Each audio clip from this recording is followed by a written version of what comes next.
네, 오늘 계속해서 바울과 바나바가 비시디 안디옥 지역에서 복음 전할 때 일어난 일에 대해서 말씀합니다. 우리가 지난주에도 말씀드린 것처럼 바울이 은혜의 복음을 담대하게 전했을 때에 하나님의 말씀은 살아 역사하시는 운동력이 있는 말씀인 줄로 믿습니다. 듣는 모든 이들이 은혜를 받고 너무 좋아서 다음 주 안식일에도 또 말씀 전해주세요. 오늘 말씀으로 이어지는 것입니다. 정말 다음 주 안식일이 되니까 사람들이 마치 비시디 안디옥 온 시민이 다 모였다고 말할 정도로 그 회당에 가득 찼다고 그랬습니다. 여러분, 이렇게 은혜로운 장면이 연출되었는데, 근데 그 다음에 이어지는 말씀 보면 여기 두 부류의 사람들로 그 반응이 나누어지는 것입니다. 한 부류는 이 유대인들이 그 모인 무리를 보고 시기가 가득하여서 바울의 말을 반박하고 비방하기를 시작했다고 그랬습니다. 그리고 급기야는 경건한 귀부인, 여기 경건하다는 말은 유대교에 입교한 사람들을 말하는 거예요. 그 귀부인들과 그 시내에 유력한 권력 있는 사람들을 선동해서 바울과 바나바를 박해하고 내쫓았다고 그랬습니다. 그런데 다른 한편으로는 이와는 정반대로 이방인들은 그 말씀을 듣고 기뻐하면서 하나님을 찬송하고 믿고 제자가 된 것입니다. 그래서 그들 가운데 기쁨과 성령이 충만했다고 그랬습니다. 여러분, 여기 가득했다는 말과 충만했다고 하는 말은 같은 말이에요. 꽉 찼다는 얘기죠. 그 영어 성경에 보면 filled, 그러니까 유대인들은 filled with jealousy, 질투로 가득 차고 질투로 충만하고, 또 한편에 있는 제자들은 filled with joy and the Holy Spirit, 기쁨과 성령으로 충만했다. 여러분, 똑같은 상황에 똑같은 사람들인데 한편으로는 시기로 가득 찬 사람들, 또 한편으로는 기쁨과 성령으로 충만한 사람들. 오늘 저와 여러분은 어떤 사람이 되기를 원하십니까? 여러분, 우리는 다 나름대로 우리 속에 무엇인가 차 있어요. 그러나 여러분, 시기로 차 있습니까? 아니면 기쁨으로 차 있습니까? 저는 우리 남산의 성도들이 기쁨으로 충만한 성도 되시기를 축복합니다. 오늘 그러한 기도하는 마음으로 이 말씀을 듣기를 원합니다. 어떻게 이런 엄청난 차이가 일어나게 된 것입니까? 여러분, 가장 우선적이고도 중요한 큰 이유가 무엇인가? 성경은 그것을 분명하게 말씀하고 있습니다. 유대인들은 모인 무리를 보았지만 제자들은 말씀을 들었다, 이렇게 말하고 있는 것입니다. 여러분, 여기 유대인들이 먼저 시기에 왜 차게 되었는가 하는 그 이유를 분명히 볼 필요가 있어요. 성경은 분명히 말하는데 여기 45절에 보면 유대인들이 그 무리를 보고 시기가 가득했다 그랬습니다. 여러분, 우리가 일견 봐서는 무리를 본 것과 시기가 가득하게 된 것과 무슨 상관이 있느냐 이렇게 생각할 수 있지만 가만히 생각해 보면 이게 깊은 상관이 있는 거예요. 왜냐하면 여기 무리라고 하는 것은 쉽게 말하면 비교의식을 불러일으키는 상황인 것입니다. 사실 이 무리, 이 비시디아 안디옥 사람들은요, 이 유대인들 입장에서 볼 때는 자기들 고객이에요. 이런 표현이 조금 그렇습니다만, 하여튼 자기 고객이 지금 누구한테로 간 겁니까? 바울한테로 간 거예요. 그러니까 많은 사람들이 가득 모여서 바울의 말을 듣는다는 것은 바울 잘된 얘기가 아니라 자기들 입장에 생각하면 내 고객 뺏긴 거예요, 지금. 아니, 내가 사실 여기 이 유대인들은요, 회당에서 바울의 말을 듣고 또 바울에게 은혜도 받은 사람들이에요. 바울에게 말도 좀 해달라 그러고. 그런데 이 사람들도 평상시에 토라를 가리키고 저들을 축복하던 그러한 사람들이란 말입니다. 유력한 사람들이에요. 종교 지도자들인 것입니다. 이들이 귀부인들과 그 시내 유력한 사람들을 선동했다고 하는 거 보면 종교 지도자들이에요. 그런데 우리들이 회당에서 율법을 가르칠 때는 한 100명쯤 와서 앉아있더니 바울이 말씀을 전한다고 하니까 1000명이 온 거예요. 축하해야 될 일입니까? 속상할 일입니까? 여러분들 같으면 축하했을 텐데. 예, 유대인들은 그 무리를 보고 그만 시기심이 생긴 것입니다. 아니 왜 우리 때는 조금 오더니 바울이 한다니까 저렇게 많이 와? 저 잘 나가네? 이러다가 우리 영향력이나 우리 지지 기반 다 뺏기는 거 아니야? 이런 불안과 두려움.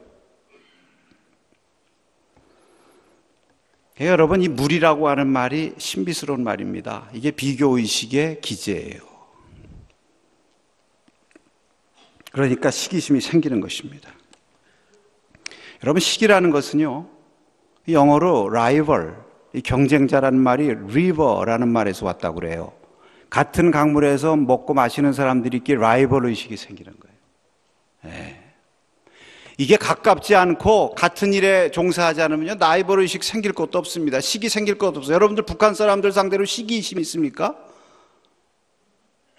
네. 나는 학교에서 일하는데 공장에서 일하는 사람과 시기심이 생겨요? 아니죠. 같은 위치에서 같은 사람들 상대로 같은 물을 마시는 사람들끼리 시기심 생기는 것입니다. 거기에 결정적으로 시기심을 생기게 되는 결정적인 요인이 무엇이냐면 무리를 보기 때문에 그런 것입니다. 성경에 보면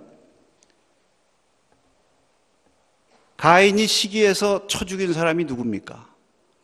동생이에요. 뭐 멀리 있는 이국인을 쳐 죽인 게 아니에요.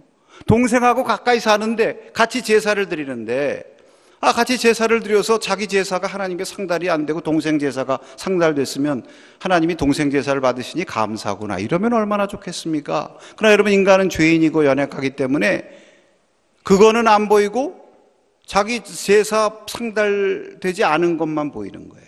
그러니까 시기심이 생긴 거죠. 여러분, 요셉을 시기한 사람들이 누굽니까? 요셉의 형들 아닙니까?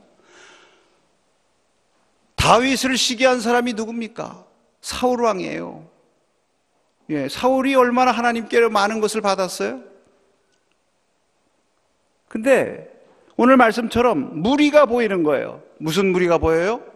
다윗을 향해서 사울은 천천히요, 다윗은 만만이라고 말하는 무리가 보이는 것입니다.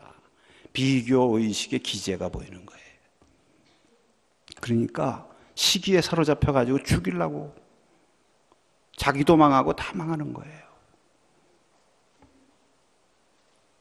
여러분, 성경에 이러한 내용들이 너무 많습니다. 예수님께서 포도원 주인의 비유를 드셨어요. 포도원 주인이 길거리로 나갔습니다. 거기 아무 일감 없어가지고 뻔뻔히 노는 사람들 천지였습니다. 정말 누가 써주기만 해도 은혜예요. 그래서 주인이 우리 포도원에 와서 일해라. 아침에도 와서 일하고 점심때도 와서 일하고 오후 3시도 일하고 5시에도 일하고 다 주인이 써줬으니까 감사한 거 아니에요? 그런데 나중에 계산할 때 보니까 똑같이 한 데나리온을 주거든요. 그러니까 먼저 온 일꾼들이 자기 써준 감사한 건 생각하지 않고 늦게 들어온 5시에 들어온 일꾼도 똑같이 한 데나리온을 받으니까 그 비교의식을 생기게 하는 그 기제가 보인 거예요. 무리가 보인 거죠. 그래가지고 왜 우리와 똑같이 주냐고 불평하는 시기심이 생겼다고 했습니다. 성경에만 있는 거 아닙니다, 여러분. 인간의 역사 속에도 있어요. 여러분, 우리가 그 영화 가운데 아마데우스란 영화, 저는 몇 번 봤습니다, 그 영화. 근데 모차르트 음악을 좋아하거든요, 제가. 칼바르트가 모차르트 음악은 천상의 음악이라고 그래가지고. 근데 어쨌든 그 영화 보니까 저는 그 주인공이 살리엘이라는 궁중음악가인데, 아니 궁중음악가면 사실 그 당시에 모차르트는 젊은 나이에 비명행사할 정도고, 그 사람은 왕이 총애하고 정식 지위가 있고 얼마든지 힘과 부가 있는 사람인데, 이 사람이 어느 날 불행한 삶에 빠지기를 시작하는 것입니다. 왜 그렇습니까? 자기가 받은 거는 보이지 않고 모차르트의 천재성이 보이는 거예요. 여러분, 이것이 다 오늘 이 유대인들이 그 모인 무리를 보고 시기가 가득했다는 것과 똑같은 것입니다. 그러니까 유대인들이 하나님의 은혜를 받은 사람들인데 자기들이 회당에서 말씀 전할 수 있으면 얼마나 감사해요. 근데 그거는 바라보지 않고 모인 무리만 보니까 시기심이 생기는 것입니다. 여러분, 우리가 이 시기심에서 벗어나기 위해서 제일 중요한 것이 무엇이냐면 비교할 수 있는 기제를 바라보지 말아야 돼요. 그렇게 하기 위해서는 어떻게 해야 됩니까? 하나님을 바라봐야 되는 거예요. 하나님을 바라보면 자신도 어떻게 보이는가? 유니크한 존재로 보이는 것입니다. 우리가 남의 집 형제들 보면요, 비교하게 돼요. 그 아무개 집 형제, 그 첫째 아들은 참 잘났는데 둘째 아들은 약간 좀 뭔가 부족하네. 이 바깥의 사람들은 비교하게 돼 있습니다. 그런데 그 어머니는 비교하지 않습니다. 그 어머니에게서 그 아이들은 하나같이 다 절대적이고 유니크한 존재인 것입니다. 우리가 사람의 눈으로 보면 전부 비교돼. 나도 비교되고 상대방과 비교되고, 하나님을 바라보게 되면, 하나님의 눈으로 보게 되면은 나나 그 사람이나 대체 불가능한 유니크한 존재라는 것이 보이는 것입니다. 나에게 주신 은혜가 있고 그 사람에게 주신 은혜가 있고, 이것은 서로 바꿀 수 없어요. 그래서 마음의 시기심을 이길 수 있는 것입니다. 하나님의 은혜가 임해야 이길 수 있는 것입니다. 여러분, 사람은요, 하나님의 형상대로 지음받았으니까 비교 가치로 평가될 수 없는 것입니다. 비교 가치로 평가될 수 있는 것은 무엇이냐? 그것은 물건입니다. 그래서 여러분, 우리가 쓰는 핸드폰 보면 핸드폰이 어떻게 됩니까? 갤럭시가 업그레이드 돼요. 갤럭시 1, 2, 3, 4 지금 얼마까지 나왔습니까? 6. 나는 갤럭시 3 쓰고 있는데 6가 나왔다 그러니까 이거 바꿔야 되나? 왜? 대체할 수 있거든요. 비교 가치로 가능하거든요. 그러나 사람은요, 이원재 1, 2, 3, 4, 6. 이원재 1인데 보니까 저거 현찮으니까 이원재 6로 다 갖다 갈아쳐라. 이렇게 말할 수 없는 것입니다. 그래서 철학자들이 인간의 존재를 가리켜서 대체 불가능성이라고 얘기했어요. 어느 누구도 대체할 수 없는 것입니다. 하나님께서 여러분 한 사람 한 사람에게 주시는 은혜가 절대적이기 때문에 이거 대체할 수 없는 것입니다. 그만큼 귀한 것입니다. 믿습니까?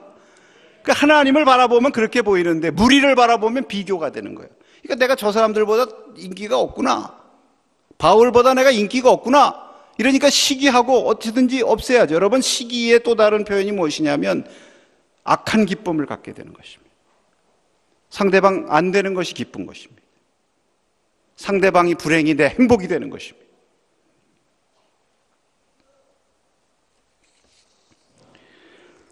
그래서 시기는 심각하고 성경에 말씀하기를 투기하지 말라. 이건 육체의 소욕이라 말씀했고, 욥 5장 2절에 보면 이렇게 말씀하신 것입니다. 5장 2절에, 욥기서 5장 2절에 보면 시기가 어리석은 자를 멸하느니라 그랬어요. 여러분, 시기는 어리석은 거예요. 왜? 비교하고는 의식으로 바라보니까. 그리고 결국 다 멸하는, 다 말하는. 아까 말씀드린 것처럼 가까운 사람들, 동일한 직종, 같은 물에서 먹는 사람들끼리 일어나는 거기 때문에 형제들 사이에, 가족들 사이에, 직장 동료 사이에, 교인들 사이에 이렇게 일어나는 거니까, 이 시기라고 하는 것은 자기 인간성도 파괴시킬 뿐만 아니라 가까운 사람들을 관계를 파괴시키니까 이거보다 더 파괴적인 것이 어디 있어요? 자, 그런데 여러분 보세요. 여기 제자들은 어땠습니까? 무리를 보지 않았잖아요. 사람들 많이 모였네, 이런 거 관심 없고 오직 무엇에만 관심이 있었습니까? 하나님 말씀. 그러니까 여기 분명히 성경은 말씀하기를 48절에 저희들이 듣고 기뻐했다고 그랬어요. 무엇을 들었습니까? 하나님 말씀을 들었어요. 하나님의 말씀을 들으니까 하나님 말씀이 주시는 은혜에 깊이 사로잡혀서 그 기쁨을 누리는 것입니다. 여러분,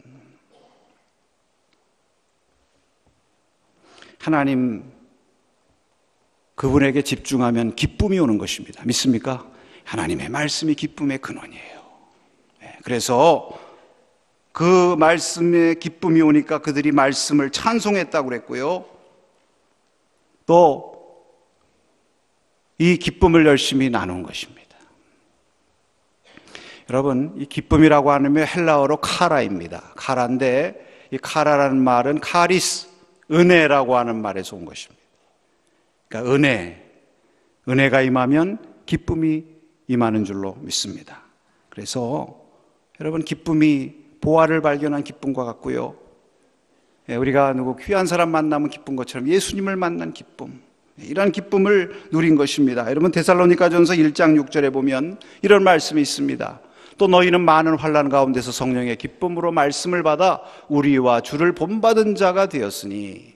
그러니까 데살로니가 교회, 믿음의 소문이 나는 훌륭한 교회였는데 이분들이 많은 환난 가운데 있었지만 성령의 기쁨으로 말씀을 받았어요. 환난을 바라본 것이 아니라, 그러니까 성령의 기쁨으로 말씀을 받고 그 마음속에 기쁨이 있으니까 환난에도 불구하고 믿음을 잃지 않고 승리한 성도가 된 줄로 믿습니다. 여러분, 오늘 저와 여러분, 바로 우리 주님께서 은혜 주시기를 원하십니다. 우리가 무엇으로 가득 찹니까? 시기로 가득 찰 것입니까? 아니면 기쁨으로 가득 찰 것입니까? 우리는 무리를 바라보지 말고 하나님의 말씀을 듣고 하나님을 바라봄으로 여러분 가운데 이 은혜, 기쁨이 충만하시기를 축원합니다. 그 다음에 또 하나 중요한 것은 이 유대인들은 자신들에게 주어진 은혜를 독점하려고 했어요. 그러나 제자들은 이 은혜를 나누었습니다. 여러분, 이것이 유대교와 기독교의 차이인 것입니다. 똑같은 성경을 얘기해도 유대인들은 선민의식에 사로잡혀가지고, 여러분 사도행전 앞에도 보세요. 이방인들에게 복음 전하는데 1차적인 장애물이 누구였습니까? 교회 안에 있는 유대인 기독교인들이었어요. 이 사람들은 하나님의 은혜를 받았어요. 그리고 인정합니다. 오늘 사도 바울도 그래서 그들에게 먼저 가서 복음 전했다고 그랬어요. 유대인들은 하나님의 말씀을 먼저 받았고 이 하나님의 말씀을 누릴 수 있는 특권을 가진 사람들의 문제는 이들이 이러한 특권을 자기에게만 킵하려고 했다는 것입니다. 이것을 가리켜서 독점의식, 우월의식. 그런데 여러분, 이 끝은 무엇인 줄 아십니까? 만족이 없는 것입니다. 이것은 시기심에 빠지는 것입니다.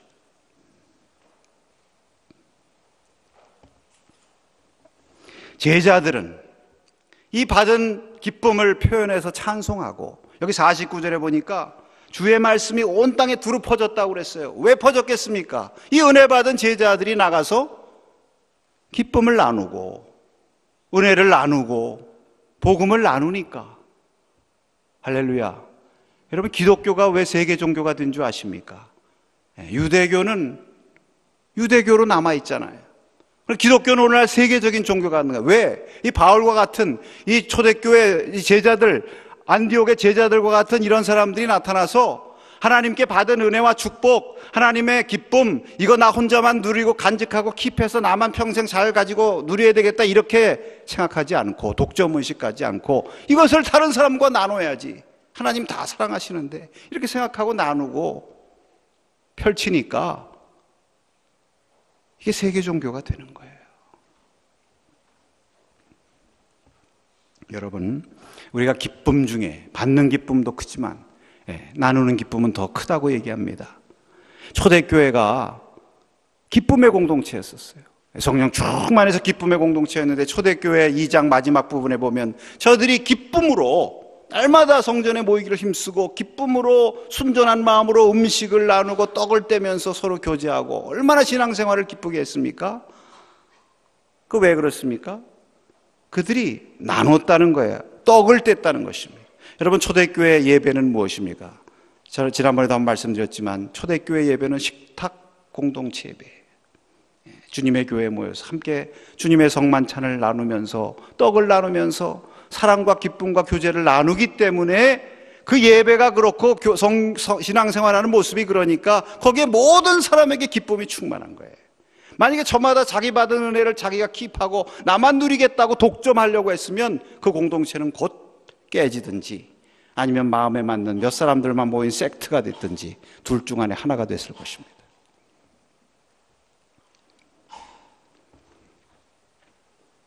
오늘 우리가 여기 성만찬 예식을 드리는 것은 우리가 이렇게 주님의 은혜와 받은 기쁨을 나눈다는 표시인 것입니다. 여러분, 이 은혜가 오늘 충만하시기를 축복합니다. 우리 한국 사람들이요, 시기심을 조심해야 됩니다. 왜? 독점의식이 있어요. 근데 이게 음식 문화하고 관계가 있는 것 같아요. 저는 어렸을 때 항상 음식을 받을 때마다 마음에 스트레스가 쌓여 있었습니다. 왜냐 어머니가 이제 음식 국이나 이런 거 나눠주는데 우리는 꼭 왜 국그릇 함께 묶어서 거기서 떠주는지 모르겠어요. 서양 사람들처럼 피자 뺑 둘러서 8조각 딱 나누고 한 조각씩 갖고 가. 얼마나 좋아요. 근데 국그릇에서 국을 떠주는데 꼭 보면은 나는 국물은 아주 건더기는 빼놓고 국물만 떠주시는 것 같아.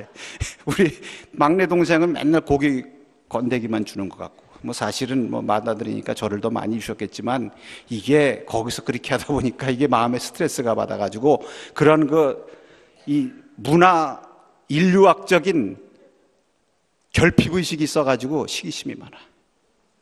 서양 사람들은요 음식 문화 자체가 케이크이고 피자고 딱 8조각 딱 나눠서 한 조각씩 나누는 거예요.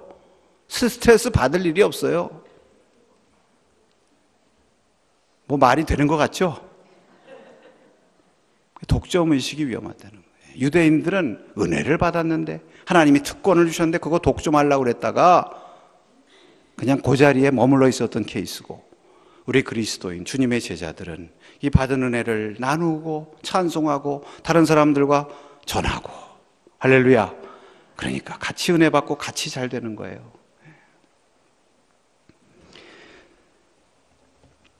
제가 김덕준 교수님이 쓰신 무엇이 삶을 아름답게 하는가, 거기 책을 보니까 거기 경쟁자를 위한 축복이라고 하는 글이 있습니다. 근데 거기 보니까 어느 동네에서 3대에 걸쳐서 아름다운 식품 가게를 하고 있는 살라스라고 하는 분이 있어요. 어느 날 삶의 위기가 닥쳐왔습니다. 이방인이 한 사람이 이사를 왔는데 이 사람이 식품 가게를 크게 운영할 수 있는 자격증을 갖고 있는 사람이에요. 그게 오더니 자기한테 와서 가게를 비싼 가격을 줄 테니까 팔으라고 그러는 거예요. 나는 못 팝니다. 이것은 조상들로부터 받은 유업입니다. 그러냐고. 그래도 이 사람이 길 건너에 큰 집을 사더니 거기다가 식료품 가게를 연다고 공사를 하는 거예요. 얼마나 대단하게 공사를 하는지 이거 게임이 안 될 것 같아. 그거를 바라볼 때마다 마음이 아파오는 거예요.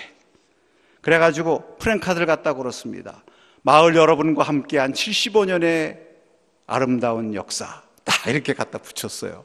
그랬더니 그 새로 문을 여는 그 사람이 또 하나 갖다 붙였습니다.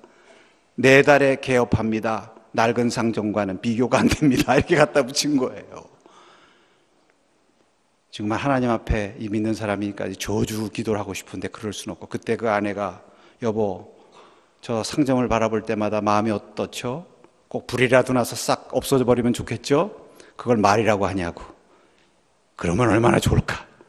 그러나 우리가 하나님 믿는 신앙이라고 그러지 않았습니까?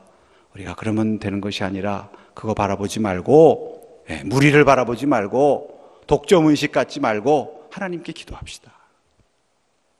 미쳤냐고 처음엔 그랬지만 또 그 말이 맞는 것 같아서 기도를 했어요. 하나님이 은혜를 주시더라고요. 이튿날 이제 문을 열게 됐는데 사람들이 많이 모였어요.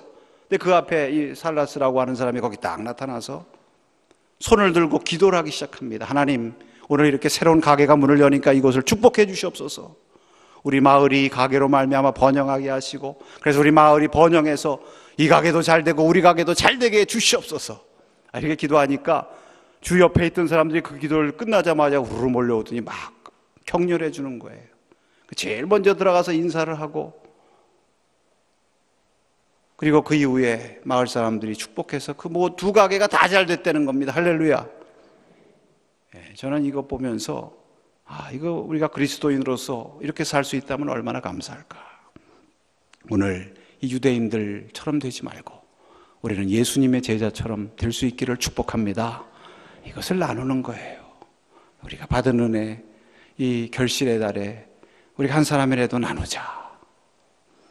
여기 결론적으로 말씀 보면 이 유대인들은 그렇게 행동함으로 말미암아 결국 영생을 받기에 합당하지 않은 자로 자처했다고 그랬습니다.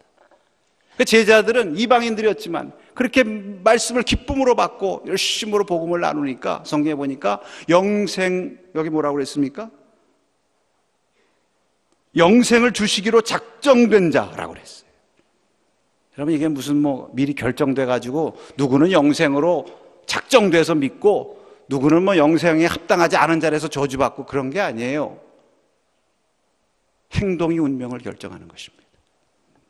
운명이 행동을 결정하는 게 아니라 삶이 운명을 결정하는 것입니다. 그러니까 유대인들은 영생을 이미 받고 복음을 받았지만 그것을 스스로 차버리니까 영생에 합당하지 않은 자로 운명이 되는 것이고, 제자들은 이방인들이지만 말씀을 향해서 마음을 활짝 열고 그 기쁨을 나누면서 그 기쁨대로 순종의 길을 가니까 영생에 합당한 자로 하나님이 들어 쓰시는 것입니다. 사랑하는 여러분, 시기 얼마나 심각합니까? 우리들의 인간성을 파괴하고 가장 가까운 사람들 사이의 관계를 파괴하는 것입니다. 그러나 하나님의 은혜가 임하면 우리 속에 기쁨과 성령이 충만하게 되는 것입니다. 여러분, 무엇으로 충만하시겠습니까? 우리는 주님의 제자들처럼 기쁨과 성령으로 충만하기를 바랍니다. 오늘 우리가 성만찬 예식을 거행하면서 우리가 하나님 앞에 이런 기도를 드리면서 이 예식에 참여하셔야 됩니다. 주여, 오늘 주님의 몸과 피를 우리가 나누는 이 시간, 우리 속에 오셔서 우리를 정결하게 하시고 우리 속에 있는 모든 미움과 시기의 찌꺼기를 다 씻어주시고 주님의 기쁨과 성령으로 다시금 새롭게 지음받고 충만함 받게 주시옵소서. 이렇게 구할 때 하나님께서 여러분에게 이러한 놀라운 은혜 주실 줄로 주님의 이름으로 믿고 축복합니다. 기도합시다.